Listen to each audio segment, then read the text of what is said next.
What's going on, everyone? Welcome back to Lambo View. For today's question, we have, can you daily drive a Lamborghini without going broke? You can daily drive almost any car without going broke if you go about it the right way.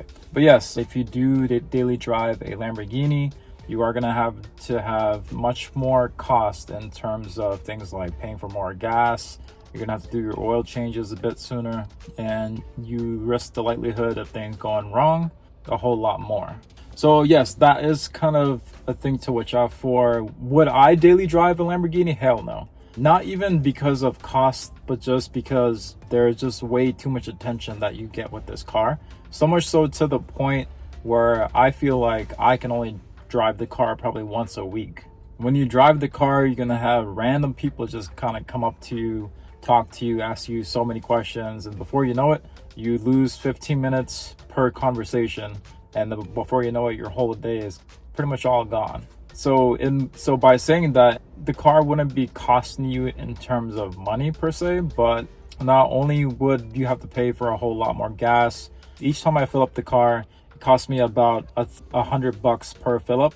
And then I think the car averages about 13 mpgs, and that's mainly on highway miles too. So right now, I don't drive the car a whole lot, probably 50 miles a week. So I am filling up just about once a month for $100 each. But yes, if I were to daily drive the car, the gas costs would go out the roof. But the hidden cost that many people wouldn't really see coming is going to be how much the car will depreciate if you continuously put miles on the car. Right now, my commute to work is 35 miles each way, so 70 miles a day. I do not take this car on that route at all. I have a Honda Civic for my daily car that I don't mind driving at all, and I do absolutely love that car. So the cost of not only gas would go out the roof, but your cost of depreciation would also go out the roof too. These cars, they hold their value well as long as you kind of keep the miles at a reasonable level. But in my opinion, anything above 39,000, 40,000 miles on an Huracan, that value is going to drop a whole lot more. So your cost of depreciation would go up a whole lot. So that's one thing to mention that many people may not realize. They would just think, oh, the gas is going to go up, your insurance is going to go up a little bit too, because you have to let your insurance know how many miles you're going to be driving every year. So the cost of insurance could potentially go up as well. And you're going to be doing oil changes a whole lot more soon. But from what I've read, it's about $1,000 every 5,000 miles or so. I believe you have to get the oil change done every 5,000 miles, which I personally don't hit within a year with this car. But oil changes would probably be about 1,000 oil change. So if you are somebody who drives, say, 10,000 miles a year in this car, you would have to pay about 2,000 for that also. I believe with tires, you have to change every 10,000 miles at least. So tires themselves can also be about at least $2,000, $3,000 or so. Honestly, if you can afford the car, you should be able to afford to daily drive the car too. Would I personally do it? No. Any exotic car, in my opinion, anything above $100,000, you should kind of have two different cars for. Any car you buy that's over $100,000, I personally think you should own two cars. One where that $100,000 car or whatever it is, supercar, would be your weekend car, and then you should have a separate car for your daily car. Because if you're buying a car that's over $100,000, more likely than not, that car is gonna probably mean something to you. So whenever you daily drive a car, it does kind of lose its value emotionally. You kind of get really used to it. So having a daily car that's probably a beater, like I have one, it makes enjoying this car a whole lot more. That will also greatly reduce your cost. Not only that, you get an emotional bump because you feel happy that it's the weekend, and then now you can go on a weekend trip. You're not going to be stuck in traffic like you would be if you were to daily drive the car. So in my opinion, can you daily drive a Lamborghini Huracan? You definitely could, but would I do it? I would never consider doing that. Let's see, what other cost would go up? Some of the not so costs that would go up, but a thing you do lose whenever you drive the car is going to be focus. So if you are somebody who's trying to grind and daily grind and try to think about your business and how to grow it and all that, a Lamborghini is going to take away from that, because whenever you're driving the car, you're going to get so many different distractions. Even whenever I go fill up gas, I get approached by 2-3 people they'll either shout something really nice like, oh, sick car. You can't focus whenever you have all this external noise that's going on. And yes, the engine is so nice that you don't want to be thinking about your business whenever you're driving the car, because it is a really fun car. So you do want to just mentally be here with the car and enjoy the drive, enjoy the sound that it makes. So you do lose the cost of focus, if that matters for anyone. For me, it does, because whenever I drive, I do tend to think a lot about what my next move is going to be. How can I get better? What can I do next? But in a Lamborghini, that kind of goes out the window, which has its pros and cons, because 6 days a week, whenever I'm driving my beater, I do feel more at peace and I do feel more focused, and I do generate more ideas in my brain whenever I'm driving a beater car, when I have no distractions. And I can comfortably listen to my podcast in that car and just go about my day without any distractions. With this car, again, it's completely the opposite. You're more in the moment, which is good, because again, I drive this car once a week.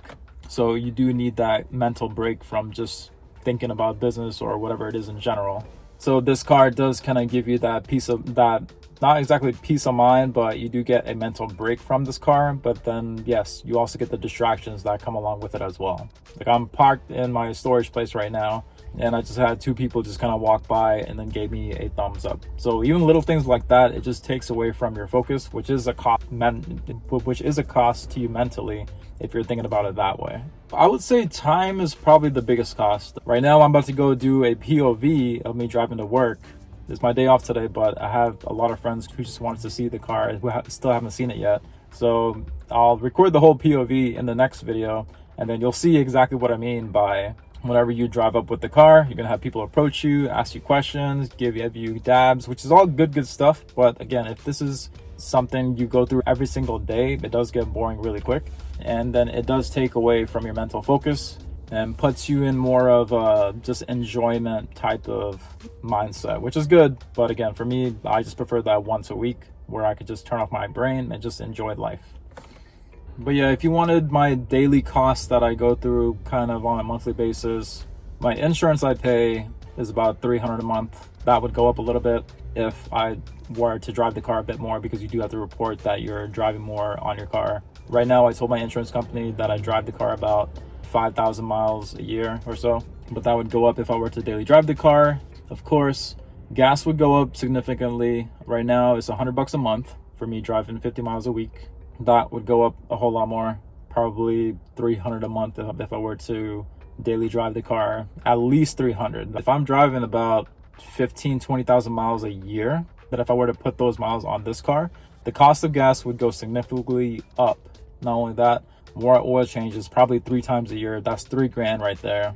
And then of course, depreciation is gonna hit like crazy as well. Right now the car has 12,000 miles or so, but again, the more miles you put on the car, the more it depreciates. So that's a huge thing to watch out for. But yes, those 4 are gonna be like your black and white cost, your dollar cost. But again, the other types of costs that you're gonna be getting hit with is your mental cost, your focus.